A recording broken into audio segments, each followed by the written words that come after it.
Bismillahirrahmanirrahim. Assalamu alaikum. Hi everyone. Hope you all are doing well. My name is Hassan Raza and welcome to my YouTube channel.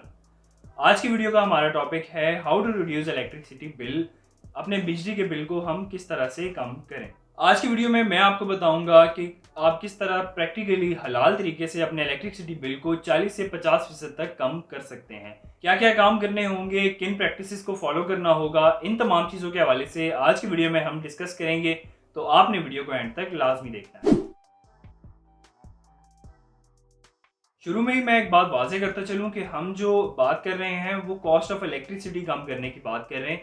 जो इस वक्त bill ज़्यादा आ रहे हैं वो FPA और टैक्सेस ऐड होने की वजह से ज़्यादा आ रहे हैं। जिस घर में बिल फॉर एग्जांपल 3-4 हज़ार रुपये आता था, उस घर का बिल अब 9-10 हज़ार रुपये तक आ रहा है। तो ये जो बिल की प्राइसेस ज़्यादा हुई हैं, ये टैक्सेस ऐड होने की वजह से हुई हैं।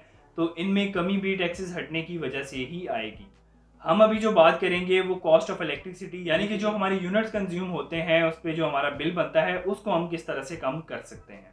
बिजली का बिल ज़्यादा आने की सबसे पहली वजह आपके घर में मौजूद नॉन इन्वर्टर अप्लायंसेस हैं, जिसमें आपके एसीज भी हो सकते हैं, पुराने रेफ्रिजरेटर्स भी हो सकते हैं और पुराने फैंस भी हो सकते हैं। पुराने non inverter appliances for example ACs जो होते थे, उनमें कोई मैकेनिज्म या कोई आर्टिफिशियल इंटेलिजेंस नहीं होती थी जिनसे वो सेंस करके अपनी पावर कंजप्शन को कम कर सकते थे। फॉर एग्जांपल अभी जैसे इन्वर्टर अप्लायंसेस हैं, एसी को आप ले लें जिसमें हम 25 या 26 टेम्परेचर सेट करते हैं या 16 टेम्परेचर सेट करते हैं।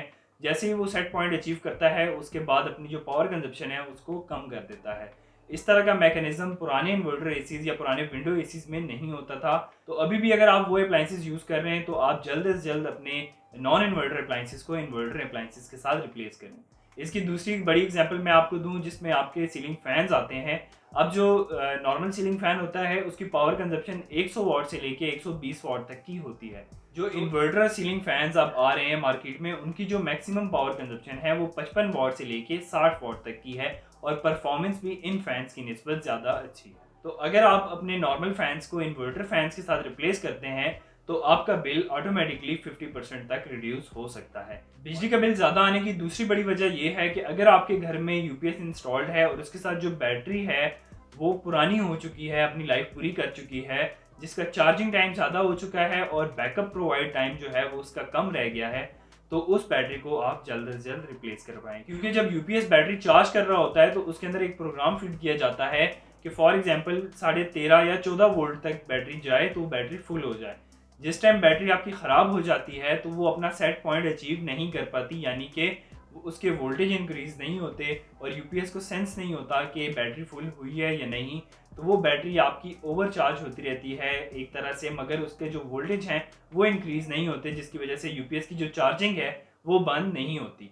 इस तरह से जो आपका चार्जिंग टाइम है वो ज़्यादा है और बैकअप टाइम जो है वो आपका काफ़ी कम है। अगर बैटरी चार्ज हो भी जाए फुल तो वो बैकअप प्रोवाइड जो है उसका बहुत कम होता है, जिसकी वजह से यूपीएस जो है वो कंटिन्यूस चार्जिंग करता रहता है और आपका बिजली का बिल जो है वो काफ़ी ज़्यादा आता है। बिजली का बिल ज़्यादा आने की तीसरी बड़ी वजह आपके घर में की गई नाकिस वायरिंग। अगर आपके घर वायरिंग करते हुए नाकिस तार का इस्तेमाल किया गया है, रिकमेंडेड वायर्स नहीं यूज़ की गई, फॉर एग्जांपल अगर आपके घर में एसीज इंस्टॉल्ड हैं, फैंस इंस्टॉल्ड हैं, तो उनकी करंट रेटिंग के मुताबिक वायर्स को नहीं लगाया गया, पतली वायर्स लगा दी गई हैं या लो क्वालिटी वायर्स को इंस्टॉल किया गया है, तो इस वजह से भी आपका इलेक्ट्रिसिटी बिल ज़्यादा आ सकता है। फॉर एग्जांपल अगर आपके घर में एक एसी इंस्टॉल्ड है, उसके लिए जो रिकमेंडेड वायर है वो 729 या 736 है। अगर आप उसकी जगह 329 की वायर लगा देते हैं या 729 की लो गेज वायर लगा देते हैं, आपकी जो वायर्स के अंदर जो कंडक्टर्स हैं उनकी रेजिस्टेंस ज़्यादा होगी, जिसकी वजह से वोल्टेज ड्रॉप जो है वो भी काफ़ी ज़्यादा होगा। इसके अलावा उस वायर में जो मैक्सिमम करंट गुजारने की कैपेसिटी है, फॉर एग्जांपल वो 7 एम्पेयर है और उसके अंदर से अगर आप 10 एम्पेयर गुजारते हैं तो उसके अंदर हीट भी बहुत ज़्यादा जनरेट होगी, जिसकी वजह से जो उसकी इंसुलेशन है वो भी बहुत जल्दी डैमेज हो जाएगी, जिसकी वजह से खुदा न खास्ता शॉर्ट सर्किट की वजह से आपके घर या आपके ऑफिस में आग भी लग सकती है। बिजली का बिल ज़्यादा आने की चौथी सबसे बड़ी वजह आपके घर में ख़राब अप्लाइंसेस का होना है। अगर आपने घर में फॉर एग्जांपल एक लाइट लगाई है और वो फ्यूज़ हो चुकी है, जल चुकी है, वो अभी तक आपके वायरिंग के अंदर कनेक्टेड है, आपने उसको रिप्लेस नहीं किया, तो इसकी वजह से भी आपका बिल ज़्यादा आ सकता है। अगर आपके घर में कोई एक ऐसी अप्लाइंस थी, फॉर एग्जांपल एक एलईडी एसएमडी लाइट थी सीलिंग में आपने लगाई हुई थी, उसकी चोक जो है वो शॉर्ट हो गई है, उसमें भी आपकी पावर ज़्यादा कंज्यूम हो रही होती है, तो आपकी जैसे ही कोई लाइट ख़राब हो जाए या कोई भी अप्लाइंस आपकी ख़राब हो तो उसको जल्द से जल्द रिप्लेस करवाया करें। बिजली का बिल ज़्यादा आने की पांचवी सबसे बड़ी वजह यह है कि हम पीक आवर्स में इलेक्ट्रिसिटी को ज़्यादा इस्तेमाल करें। पीक आवर्स और नॉन पीक आवर्स क्या होते हैं, ये आपके जो इलेक्ट्रिसिटी बिल आपके पास आता है, इसकी बैक साइड पे एक शेड्यूल मेंशन किया जाता है जिसमें मंथ वाइज उन्होंने कुछ टाइमिंग मेंशन की गई होती हैं उसमें, कि इस टाइम, इस महीने में इस टाइम से इस टाइम तक आपने बिजली को कम से कम इस्तेमाल करना है। इसमें जो बिजली का रेट है, जो टैरिफ प्राइसेस हैं वो ज़्यादा होंगी और आपका बिजली का बिल ज़्यादा आएगा। याद रहे कि ये जो शेड्यूल होता है ये TOU मीटर सारिफीन यानी कि 3 फेज़ मीटर इस्तेमाल करने वाले सारिफीन के लिए होता है। सिंगल फेज़ मीटर में ऐसा कुछ भी नहीं है। बिजली का बिल ज़्यादा आने की छठी सबसे बड़ी वजह इलेक्ट्रिसिटी का ज़्या है, यानी कि बिजली को ज़ाया करना। बीइंग अ पाकिस्तानी हमारी एक जिम्मेदारी भी बनती है कि हम मुल्क की जो हमारा सरमाया है इसको ज़ाया मत करें। अगर आपके घर में या आप कहीं पे जॉब करते हैं, वहाँ पे कोई ऐसी जगह आप देखते हैं जहाँ पे फ़ैन, लाइट या AC चल रहा है और वहाँ पे ज़रूरत नहीं है, तो आप उसको फ़ौरन स्विच ऑफ करें। 7वें नंबर पे हम ये चीज़ डिस्कस करेंगे कि जिन्होंने सोलर सिस्टम इंस्टॉल करवाया हुआ है और उसके बावजूद उनका बिजली का बिल कम नहीं हो रहा। इसकी दो वजह हो सकती हैं कि आपने एक तो सोलर सिस्टम सही से डिज़ाइन नहीं किया। फॉर एग्जांपल, अगर आपके घर में जो लोड है जो आपने सोलर पे रन करवाना है उसके मुताबिक आपने सिस्टम नहीं लगाया, आपने कम कैपेसिटी का सिस्टम लगाया हुआ है और आप उस पर लोड ज़्यादा चला रहे हैं, तो रियल टाइम शेयरिंग के साथ उसमें जितनी पावर सोलर से आ रही है वो इस्तेमाल करेगा और इसके अलावा जो उसको ज़रूरत होगी वो वापडा से इस्तेमाल करेगा। तो सोलर सिस्टम लगाने के बावजूद भी आपकी बिजली का बिल कम नहीं होगा, या जितना आप एक्सपेक्ट कर रहे हैं उतनी ज़्यादा कमी आपको देखने को नहीं मिलेगी। तो जब भी आप सोलर सिस्टम इंस्टॉल करवाने लगें, लाजमी अपने सिस्टम को प्रॉपरली डिज़ाइन करवाएं। जितनी कैपेसिटी आपने लोड उस पर चलाना है उस कैपेसिटी से 30% आप ज़्यादा अपना सिस्टम इंस्टॉल करवाएं। लॉसेस भी होते हैं, 70% एफिशिएंट होते हैं सोलर पैनल, तो 30% आप ज़्यादा लगाएंगे तो उसमें आपके लॉसेस कवर हो जाएंगे और आपको बिजली के बिल में कमी देखने को मिलेगी। इसके अलावा भी अगर आपका ये सारा आपने डिज़ाइन करके लगाया हुआ है और आपके बिल में कमी नहीं आ रही, तो आपकी बैटरीज जो हैं वो रात में वापडा से चार्ज हो रही होंगी। अगर आपकी बैटरीज रात में वापडा से चार्ज हो रही हैं तो इसमें भी दिन में आपने जितने यूनिट सेव किए थे वो रात में आपने बैटरी चार्ज करने की मद में उतने यूनिट दोबारा वापडा से आपने उतने यूनिट कंज्यूम कर लिए हैं।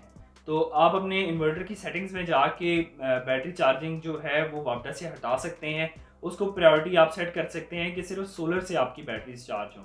फॉर एग्जांपल, किसी दिन वेदर ख़राब होता है, आपको बैकअप की ज़रूरत है, तो आप उसको मैनुअली स्विच भी कर सकते हैं। या आप अपने लोड की प्रायोरिटी इस तरह से सेट कर सकते हैं कि फर्स्ट प्रायोरिटी आपकी सोलर से हो कि सोलर से आपका लोड चले, सेकंड प्रायोरिटी पे आपका यूटिलिटी हो, यानी कि जब सोलर पावर जनरेशन कम हो जाए, शाम का वक्त हो जाए, तो उसके बाद जो सेकंड प्रायोरिटी है वो वापडा से आए। वापडा की मौजूद होने की सूरत में जो आपका सारा लोड है वो वापडा से चले और बैटरी में जो चार्ज स्टोर है वो स्टोर रहे।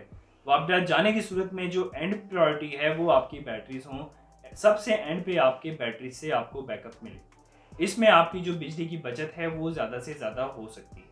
और अगर आपने सोलर सिस्टम इंस्टॉल करवाया हुआ है और आपके इन्वर्टर में ऑप्शन है ग्रिड फिटिंग की, यानी कि आप नेट मीटरिंग सपोर्टेड इन्वर्टर आपने इंस्टॉल किया हुआ है, तो आप अपने घर में लाजमी नेट मीटरिंग करवाएं, रिवर्स मीटरिंग करवाएं, जिससे आपको फ़ायदा ये होगा कि दिन के वक्त जो एक्स्ट्रा पावर जनरेशन है, आप अगर उसका सारा यूटिलाइज नहीं कर रहे तो जो एक्स्ट्रा पावर जनरेशन है वो सारी आपकी ग्रिड में फीड होगी, यानी कि वापडा को वापस जाएगी, जिससे आपकी बिजली का बिल जो है वो अल्टीमेटली ज़ीरो हो जाएगा।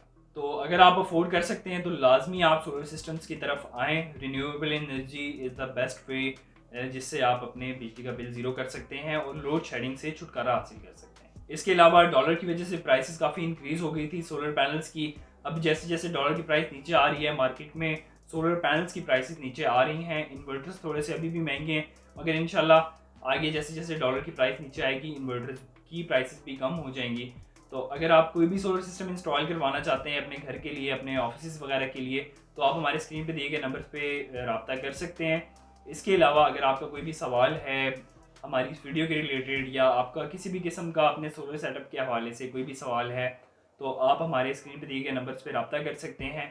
इसके अलावा आप हमें फेसबुक या इंस्टाग्राम पे भी कांटेक्ट कर सकते हैं। तो ये थी हमारी आज की वीडियो। मैं उम्मीद करता हूँ आपको हमारी आज की वीडियो पसंद आई होगी। अगर आपको हमारी वीडियो से कुछ भी नया जानने को मिला है तो हमारी वीडियो को लाइक करें, और अगर आप मजीद इस तरह का कंटेंट देखना चाहते हैं तो हमारे चैनल इनोवेटिव सॉल्यूशंस प्लान को सब्सक्राइब करें। मैं आपसे मिलूंगा इंशाल्लाह अपनी नई आने वाली वीडियो में। तब तक के लिए अपना बहुत सारा ख्याल रखिएगा। अल्लाह हाफिज़।